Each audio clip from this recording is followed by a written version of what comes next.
The microwave clock glared 11:17 p.m. I, Dario, 38, sat at the kitchen island, slowly chewing the last bite of cold lasagna. 15 years of marriage, 2 decades since our first date, all culminating in this quiet, solitary meal. The front door opened. Teresa, 35, walked in. Her heels echoed sharply on the wooden floor, a sound like metal casings dropping onto concrete. Her movements were calculated, theatrical. She tossed her expensive handbag onto the counter, the leather impacting the granite with a loud thud. The scent that followed her was expensive and definitely masculine, the aroma of a cologne I didn't own. Her lipstick was slightly smudged. Her hair, though still immaculate, carried a faint disarray. "You know what happened tonight, Dario?" she asked, her voice dangerously calm, laced with a triumphant arrogance that made my stomach churn. I waited. I simply kept chewing. I made love to my boss, Richard Morales, right there on his desk at Morales Global Holdings. And you know what else? She leaned in, eyes hard and cold. "You are replaceable. Don't ever forget that." I swallowed the last mouthful of lasagna. It tasted like ash. For the first time in years, she had been truly, brutally honest about something fundamental. I placed the fork down, meeting her gaze with a flat, unchanging expression, the kind I usually reserve for discussing network security protocols. "Should I applaud?" I asked, my voice level. "Or would you like me to order dessert to properly celebrate your achievement?" Teresa's face contorted into the familiar grimace I had grown to despise, a mask of condescending disgust. "You are pathetic, Dario. Sitting there, eating your sad little reheated dinner, while I'm actually living my life. When was the last time you made me feel anything? When was the last time you even tried?" I rose, carried the plate to the sink, and started washing it with methodical precision. The hot water felt cleansing on my hands. "Well, considering you've been working late every night for the last 6 months," I stated, without looking at her, "I'd say it was around Valentine's Day. Remember? You were too tired from that big campaign." She ripped off her heels, turning toward the stairs. "God, you are such a loser. I'm taking a shower. Don't wait up." I heard her steps ascending, followed by the slamming door of the master bathroom. Then, the sound of the shower running, a distant roar that consumed the silence. 15 years. A daughter, Emma, surviving my father's death and her mother's cancer battle. 3 job losses between us. An expensive house in the Miami suburbs we nearly lost in 2008. Everything reduced to a casual confession, delivered like an announcement of tonight's dinner menu.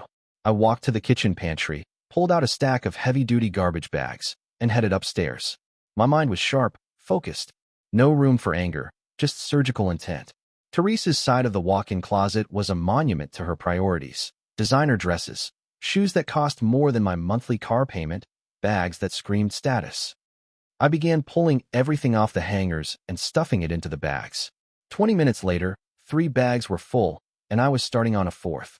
The shower had stopped, and I could hear the loud whine of her hairdryer. She was probably admiring herself in the mirror, planning her next conquest. I dragged the bags downstairs, out the front door, and arranged them neatly on the lawn. They looked like oversized, brightly colored Christmas gifts. The air was cool and crisp. I pulled out my phone and dialed Juan Castillo. We had played poker together for 10 years before he became the most ruthless divorce attorney in South Florida. He answered on the second ring. "Dario? Jesus, it's midnight. Everything all right? I need you to draw up divorce papers, Juan. Tonight." A pause. "What happened?" "Teresa just confessed she's cheating on me with her boss. She said she'd do it again. I have bags of her possessions on the lawn and a 15-year marriage that just died in my kitchen." "Damn, man. I'm sorry. Look, I can have the papers drafted by morning. But are you sure you want to move this fast? Sometimes people say things they don't mean when they're—" "She meant it, Juan. Trust me. Just get it done. Assets, debts, custody considerations for Emma. She's 18, so that simplifies things. I want to file now." We went over the details for the next hour. The house, the cars, Emma's college fund, the debt. It felt like performing an autopsy on a life I barely recognized. I was hanging up when I heard Teresa's voice from upstairs, the hairdryer now silent. "Dario, where's all my clothing?" I smiled for the first time in months. It felt genuinely good. She stood at the threshold, clad only in my old Miami Dolphins t-shirt and a look of pure, unadulterated rage. Her wet hair clung to her face, and without makeup, she looked every bit her age, stripped of her corporate facade. My clothing is on the lawn, I said, my voice deadly calm. I gathered that. Funny how those things happen. She rushed across the kitchen until she was inches from my face. I could smell the expensive soap she used, mixed with a trace of that foreign cologne. You think this is funny? You think you can humiliate me? Humiliate you? I laughed, genuinely amused. Honey, I'm pretty sure you handled that part all by yourself.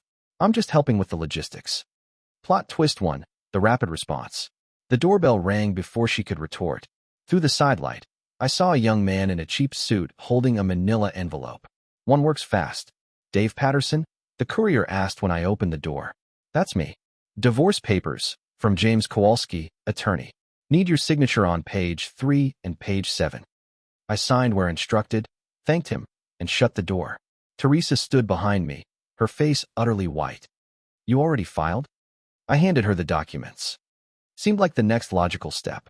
You'll note I'm not requesting alimony. I'm willing to split everything 50/50. She sank onto a kitchen stool, staring at the documents. Dario, maybe we should talk about this. Maybe we can fix things. Fix what? You screwed your boss and announced it like you won the lottery. What exactly is left to discuss? It was a mistake. I was drinking, and Richard was being so sympathetic about the Harley account, and one thing led to another. Richard, I said, sitting opposite her. Richard Morales, the one married with 3 kids, living in that mansion on Sunrise Drive? Her silence was sufficient. Well, that explains the late nights and the new wardrobe. How long? She looked up, and I saw something I hadn't seen in years. Shame. 6 months. 6 months. Half a year of lies. Of coming home and kissing me goodnight with his flavor still on your lips.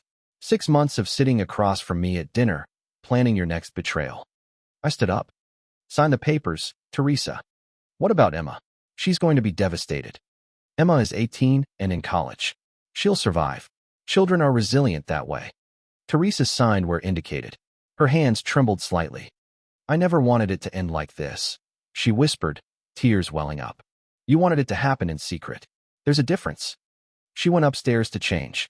I used the time to make a call that would have seemed petty 12 hours ago, but now felt like simple justice. I called the Morales residence. A woman answered. Mrs. Morales, this is Dario Patterson. I believe we need to talk about your husband and my soon-to-be ex-wife. The silence stretched long. I wondered when someone would call, she finally said, her voice quiet and resigned. I hung up, feeling strangely satisfied. If Teresa wanted to blow up our marriage, she could deal with the collateral damage. 20 minutes later, she came down dressed in the clothes from yesterday, carrying a small, overnight bag. I'm going to stay at Sarah's for a few days while we sort this out. Take your time, I said. I'll be here. She paused at the door. Dario, I really am sorry. I know that doesn't change anything, but I am sorry. I believe you, I said. I'm sorry too. Why? I looked at her, standing in the doorway with her bag in hand, about to exit the life we had built. For not doing this 5 years ago. She left without another word. The door clicked shut, and I was finally, truly, alone. The house was consumed by a silence that was deafening, and yet, strangely peaceful. I had chosen action over anguish. The following day brought not the peace I had expected, but the first volley in Teresa's calculated campaign of the victim. My phone vibrated constantly. The first call was from Emma at Northwestern University, her voice sharp with accusation. Dad, what on earth is happening? Mom just called me crying, saying you threw her out and filed for divorce. She said it was for no reason. I rubbed my eyes. The lack of sleep was hitting hard, but my resolve remained steel. Your mother had an affair, Emma. She told me about it Tuesday night, boasting that she'd do it again. So, I filed for divorce Wednesday morning. That's the uncomplicated version. An affair? Mom wouldn't do that. You're exaggerating. Your mother is a grown woman who makes her own choices. Some of them are bad choices, but they are hers. I assure you, I am not exaggerating the facts. I heard Emma sobbing. It broke my heart. This was not how I wanted her to learn her family was disintegrating. Dad, you have to fix this. You need to talk to her. People make mistakes. Some mistakes can be walked back, sweetheart. Others cannot. This falls squarely into the second category. You're being dramatic. So what if she cheated? It's not the end of the world.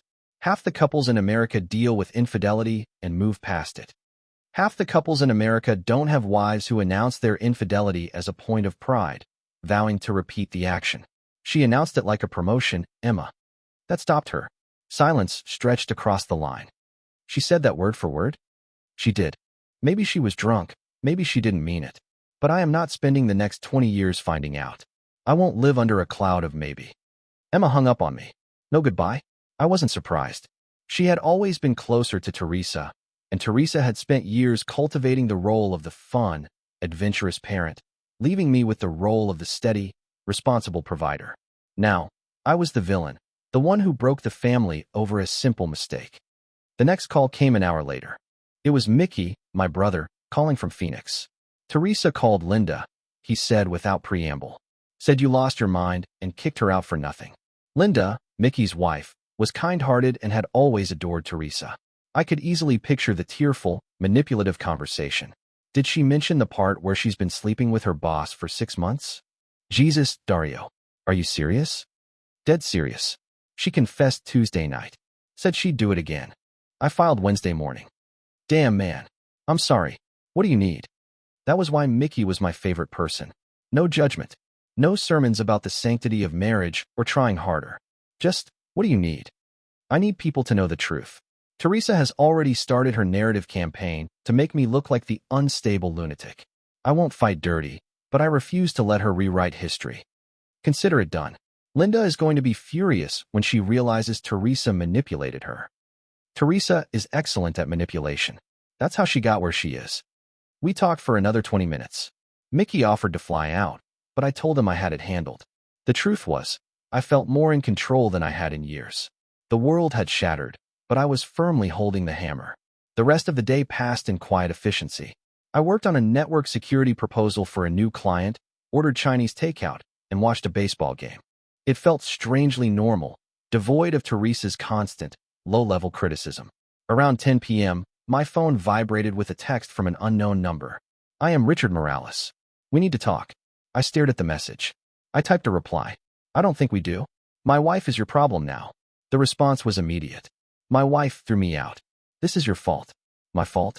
I'm not the one who couldn't keep his fidelity intact. Meet me tomorrow. Flanagan's Bar, 5th Street. 7 p.m. I almost said no. The smart thing would be to block the number and let the lawyers handle everything. But curiosity, and perhaps a need to gauge the true extent of Teresa's deceit, won out. This man had been sleeping with my wife for half a year, and now he had the audacity to blame me for the consequences. Fine. 7 p.m. But you're buying. Flanagan's was exactly the kind of place where middle-aged men went to drown their sorrows. Dark wood paneling, neon beer signs, and a bartender who had seen everything. I arrived at 6:55 p.m. and ordered a bourbon, neat. Richard Morales walked in at 7:03 p.m.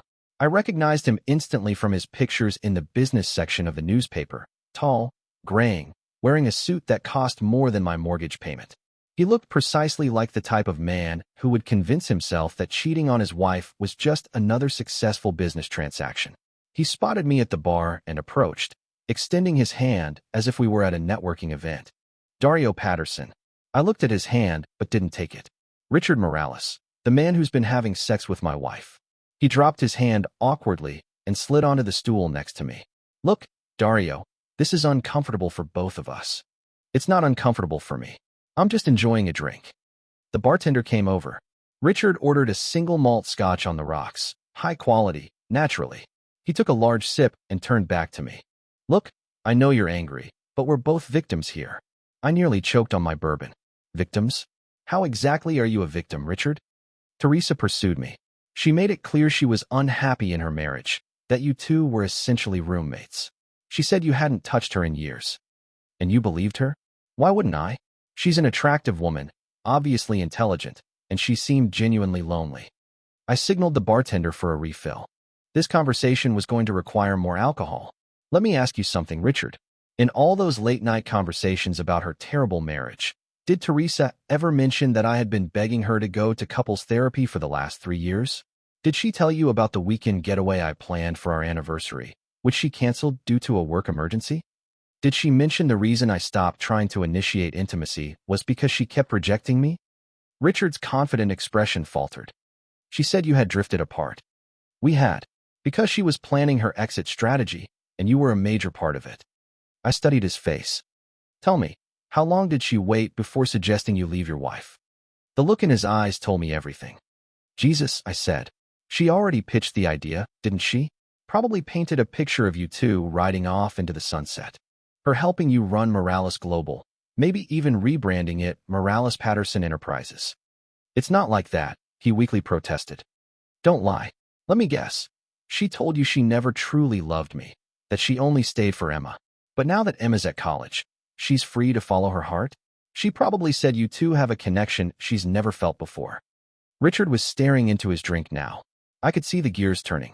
He was likely recalling other conversations, other promises that suddenly seemed less sincere. Here's the thing, Richard. Teresa isn't wrong that we drifted. Our marriage was over years ago. But the reason she stayed wasn't Emma. It was the money. My money, specifically. The house is jointly owned, but I put the down payment with my inheritance. Emma's college fund. Mostly my contributions. Teresa makes good money now, but 5 years ago, guess who was paying the bulk of the bills? I finished my second bourbon and stood up. So, congratulations, Richard. Not only did you sleep with my wife, you bankrupted yourself, because now she's coming for half of everything I built.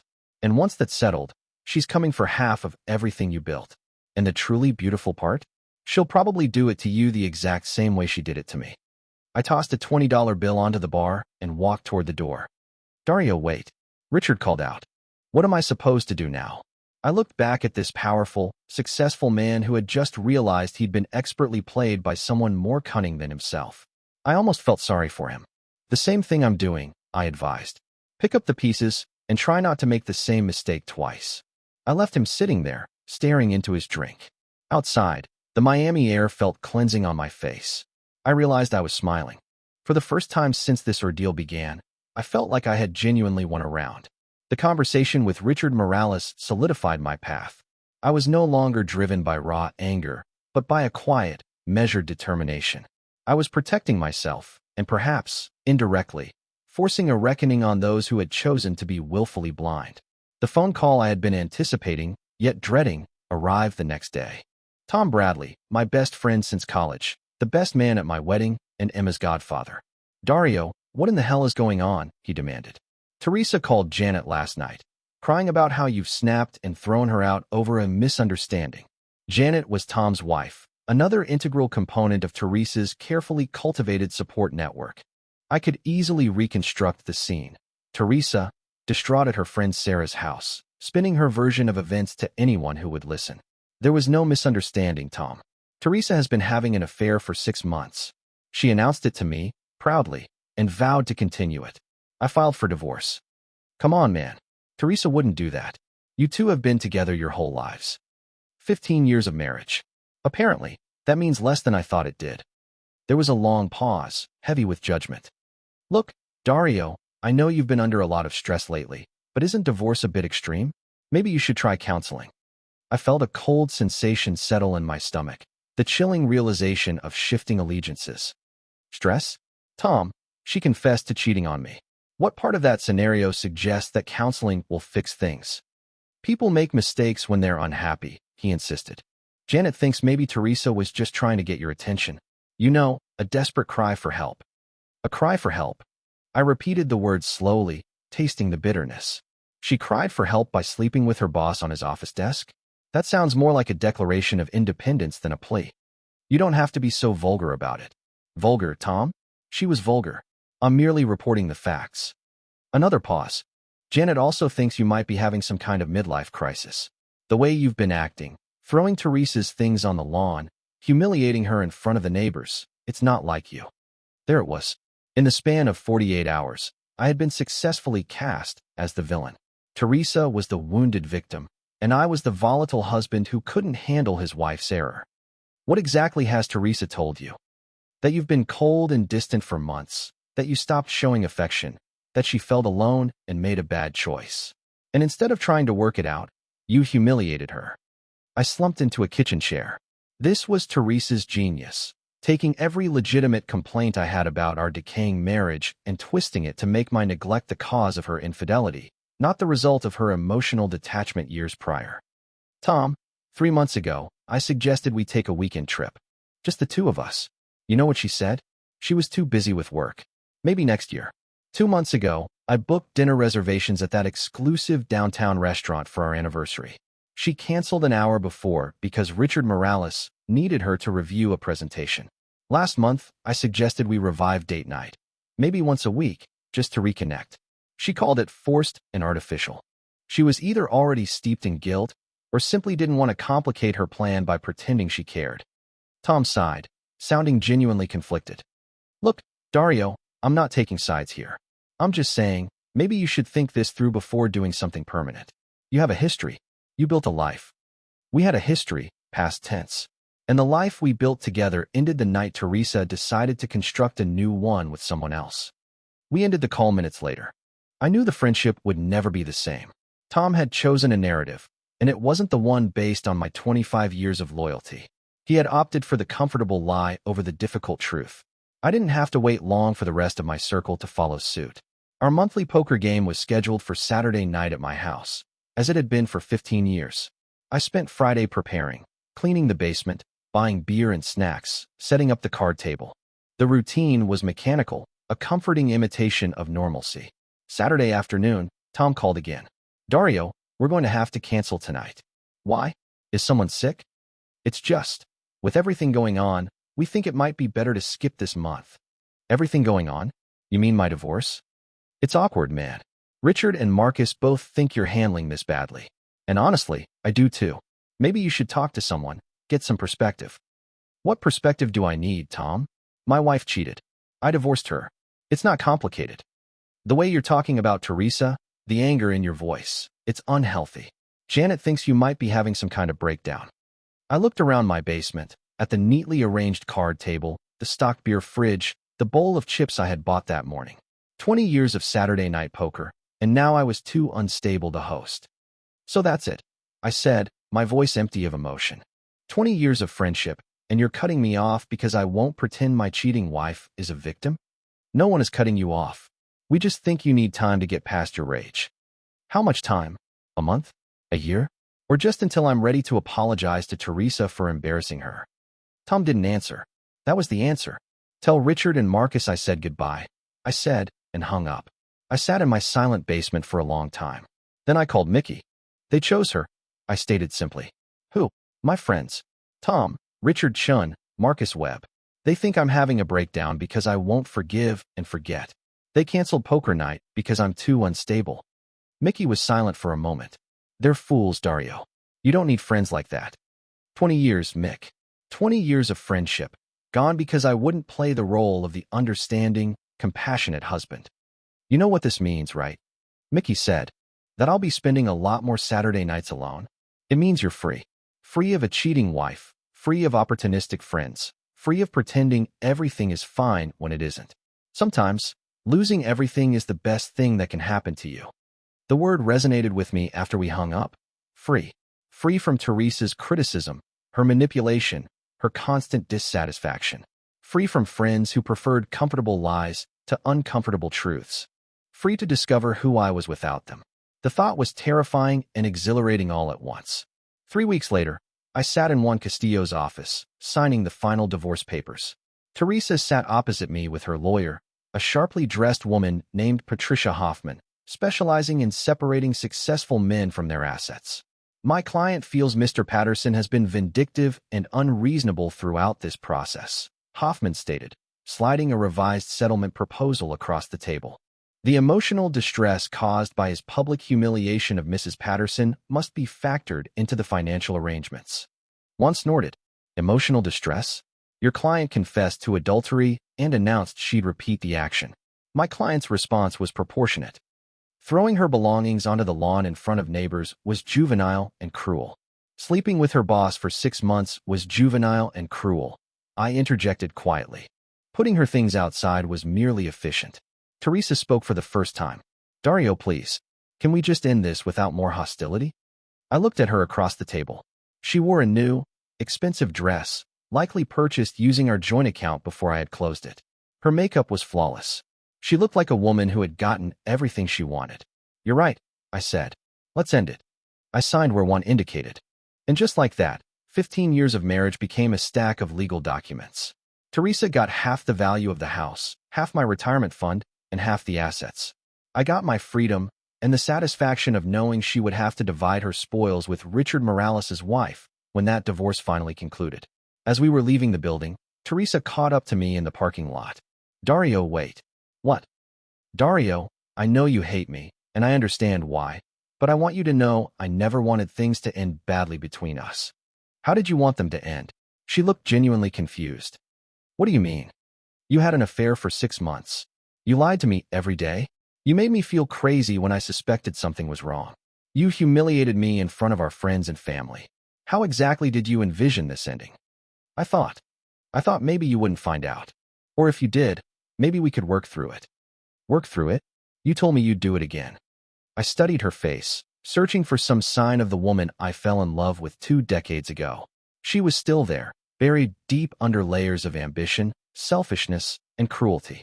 The sad thing, Teresa, is I probably would have tried to work through it. If you had come to me 6 months ago and told me you were unhappy, if you had asked for counseling or a separation, I would have tried. But you didn't want to work through anything. You wanted to have your cake and eat it too. That's not true, wasn't it? You wanted the security of being married to me and the excitement of sleeping with Richard Morales.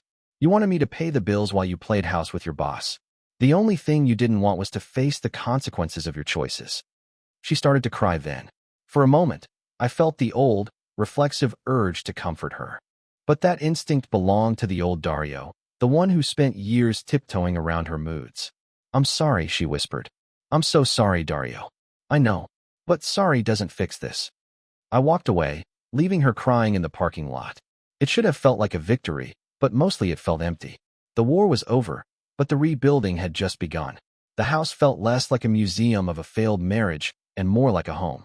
I had sold the living room furniture Teresa insisted upon, pieces that were stylish but deeply uncomfortable, and replaced them with items I actually liked. I repainted the walls from the sterile off-white she preferred to a warm, grounding blue. My life was gradually becoming my own again. 2 months after the divorce was finalized, Teresa called with news that should not have surprised me, yet still did. Dario, I need to talk to you about something. What is it, Teresa? Richard and I are getting married. I was silent for a beat, processing the speed of their commitment. Congratulations. When is the wedding? Next month. A small ceremony, just close friends and family. Emma knows. I'm telling her this weekend. I wanted to tell you first. That's considerate of you. Do you need anything from me? I was hoping you could talk to Emma. She's still angry about the divorce. She still blames me for breaking up the family. I think it would help if she heard from you that you're okay with me moving on. I almost laughed. Even now, even after everything, Teresa wanted me to manage her emotional fallout. Teresa, I am not going to lie to Emma to make you feel better about your choices. I'm not asking you to lie. I'm asking you to help your daughter accept that her parents have moved forward. I have moved forward. You haven't. I considered her question. Had I moved on? I wasn't consumed by rage anymore. I no longer spent my nights strategizing revenge or imagining ways to wound her. Mostly, I didn't think about her at all. I suppose I have, I finally said.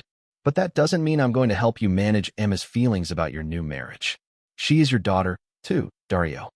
Exactly. She is my daughter, and I will not manipulate her emotions to make your life more convenient.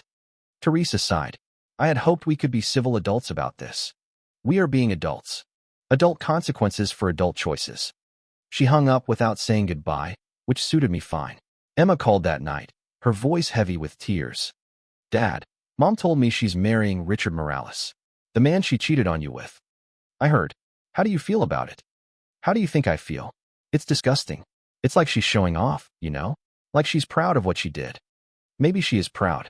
Some people view getting what they want as an achievement, regardless of how they obtained it. It's not fair, Dad.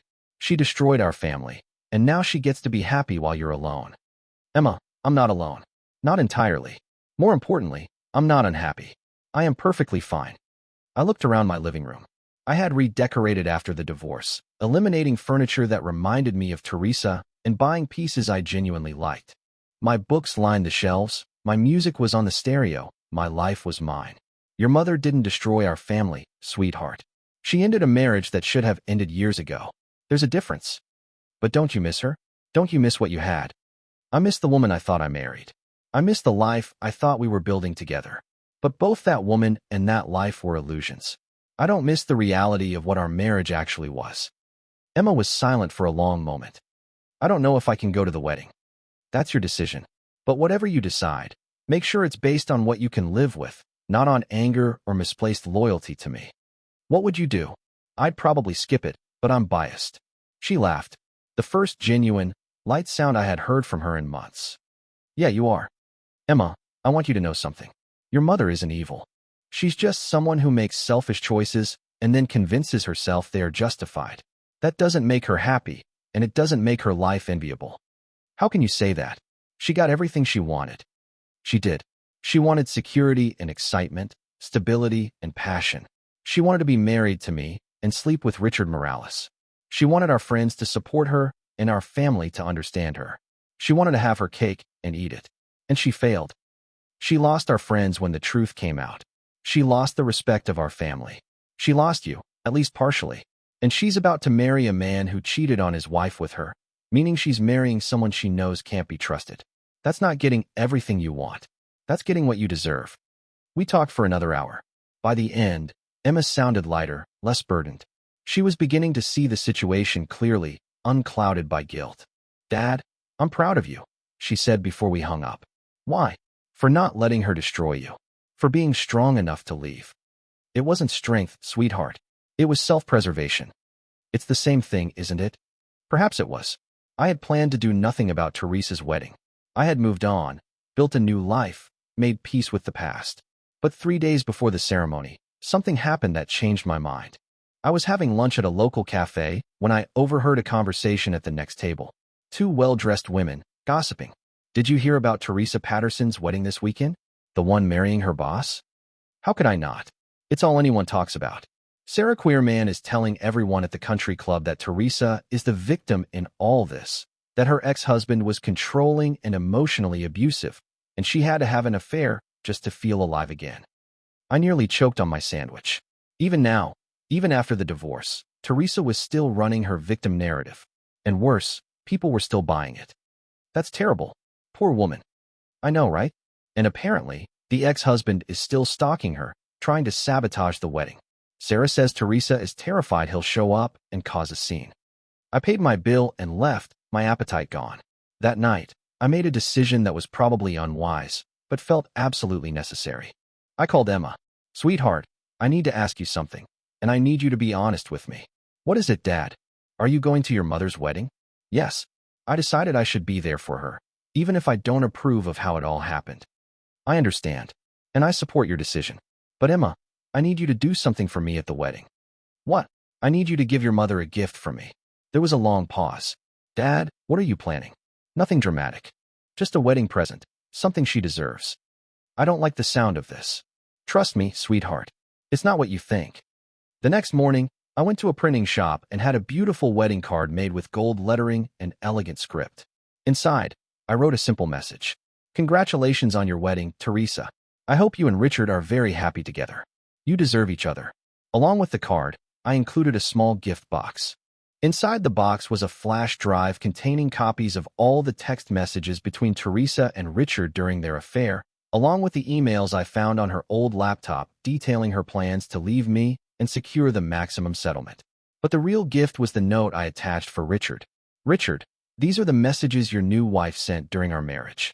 Pay special attention to the ones where she discusses how easy it is to manipulate men and how she plans to do the same to you when she gets bored. Congratulations on your new marriage. You're going to need all the luck you can get. I gave the package to Emma the night before the wedding. Dad, what is inside this? Just a few things Richard should know about his new wife. Things that might help him make informed decisions about their future together. This sounds like revenge. No, sweetheart. Revenge would be showing up at the wedding and making a scene. This is just information. What Richard does with it is up to him. Emma stared at the package, conflict burning in her eyes. She loved her mother, but she also knew the truth. She wanted to protect Teresa, but she also wanted justice. Okay, she finally said. I'll give it to them at the reception. Thank you, sweetheart. If you give it to them, make sure it's after the ceremony. I don't want to ruin her wedding day. I just want Richard to know what he's signed up for. Emma took the package. Dad, what do you think will happen when Richard reads this stuff? I thought of Richard Morales, the the successful businessman who had convinced himself he had found true love with my ex-wife. I thought of how he would react when he realized everything Teresa had told him about our marriage was a calculated lie, that she had manipulated him just as skillfully as she had manipulated me. I think Richard is about to get a very expensive education on the kind of woman he married. And then what? Then they'll either get over it, or they won't. Either way, it's no longer my problem. The wedding was a Saturday afternoon event at the exclusive Laurel Country Club, the same venue where Teresa and I had hosted our 10th anniversary party. I spent the day working in my yard, planting bulbs for the coming spring, a deliberate, grounding activity. I focused on the soil, the future growth, and the quiet satisfaction of productive labor, successfully blocking out the drama unfolding across town. Emma called me at 8 p.m. Her voice was tight, a mixture of shock and satisfaction. "Dad, I did it. I gave them the package during the reception." "How did they react?" "Richard opened it right there at the head table. I watched his face as he read your note and looked at the flash drive. He went completely white. Then he excused himself and walked out. I saw them through the window, arguing in the parking lot. She was crying. He was yelling. Then he got into his car and drove away." She paused, the drama evident even in her strained breathing. "He left his own wedding reception. He abandoned his own wife." "Dad, and your mother?" "She came back inside. She tried to make an excuse about Richard having a family emergency, but everyone knew something was wrong." The reception ended early. A strange blend of emotions washed over me. Satisfaction, because the truth, in its raw, undeniable form, had finally been delivered. But also a dull ache, knowing that the confrontation had occurred on what should have been a day of joy. "How was your mother?" "Devastated. She's staying at Sarah's again. She called me an hour ago, crying, asking if I knew what was in that package." "What did you tell her?" "I told her the truth, that you wanted Richard to know who he was marrying. And she said, 'You're a vindictive bastard who can't stand to see me happy.'" I let out a short, genuine laugh. Even now, in the wreckage, the blame was mine. "Dad, did you know this would happen? Did you know Richard would leave her?" I considered the question carefully. Did I know, or did I simply hope? I knew Richard deserved the truth about the woman he married. What he did with that information was ultimately his decision. I knew Richard was too proud, too narcissistic, to accept that he had been so easily manipulated. I gave him the evidence of his own foolishness. The rest was up to him. "Mom wants to know if you'll take her back," Emma said, the sentence stopping me dead. "What?" She said maybe all this was meant to happen. Maybe it was a sign that you two are supposed to be together. She said she's learned her lesson and will never cheat again. I stood still for a long moment, processing the audacity of the suggestion. After all the lies, the manipulation, and the calculated betrayal, Teresa thought she could simply return. "Emma, what did you tell her?" "I told her she was insane if she thought you'd take her back after everything she did." "And what did she say?" "She said, 'People make mistakes, and marriage is supposed to be about forgiveness. Some mistakes can't be forgiven, sweetheart. Some bridges, once burned, cannot be rebuilt.' That is what you tell her. Because I am not the same man she left, and I am not interested in being a safety net when her other plans collapse." We spoke for a few more minutes, and then Emma had to leave. She was heading back to university the next morning, keen to escape the drama. After hanging up, I sat in my living room. Teresa's marriage had lasted exactly 6 hours. Richard Morales had learned the truth about his new wife and immediately cut his losses. Justice, in its own sharp way, had been served. Yet, I didn't feel victorious. I felt weary, sad, and ready to close this chapter of my life forever. I poured a bourbon, raised it in a toast to my empty, quiet living room, and said aloud, "To new beginnings." I drank it and went to bed, sleeping better than I had in months. Epilogue, 1 year later. I was at Emma's college graduation when I saw Teresa for the first time since the divorce was finalized. She sat 3 rows ahead of me, alone, wearing a simple black dress and looking older than her 42 years. After the ceremony, we met awkwardly by the reception table, both waiting to congratulate Emma. "Hello, Dario," Teresa said quietly. "Teresa, how have you been?" "Better. And you?" "I'm well. Very well." She looked at me closely, taking in the weight I had lost, the new confidence in my posture, the genuine smile on my face. "You look happy." "I am. I'm glad. I know you probably don't believe that, but I am." Emma arrived then, beaming in her cap and gown, diploma in hand. She hugged us both, and for a fleeting moment, we looked like a normal, divorced family celebrating their daughter's achievement. I am incredibly proud of you, sweetheart, I told her. Thank you, Dad, for everything, for being strong enough to leave when you had to, and for being there for me, even when I didn't understand. Teresa's eyes filled with tears. Emma, I regret dragging you into all of this. I regret so much. I know, Mom. We all make choices. After Emma went off to celebrate with her friends, Teresa and I stood there in uncomfortable silence. Dario, can I ask you something? What? Do you ever think about what might have happened if we had just tried harder? If we had gone to counseling, worked on our issues instead of giving up? I looked at the woman who had been the center of my world for 20 years, who had broken my heart and changed my life irrevocably. No, Teresa, I don't think about that. Why not? Because we didn't have issues. You had issues. I had a cheating wife.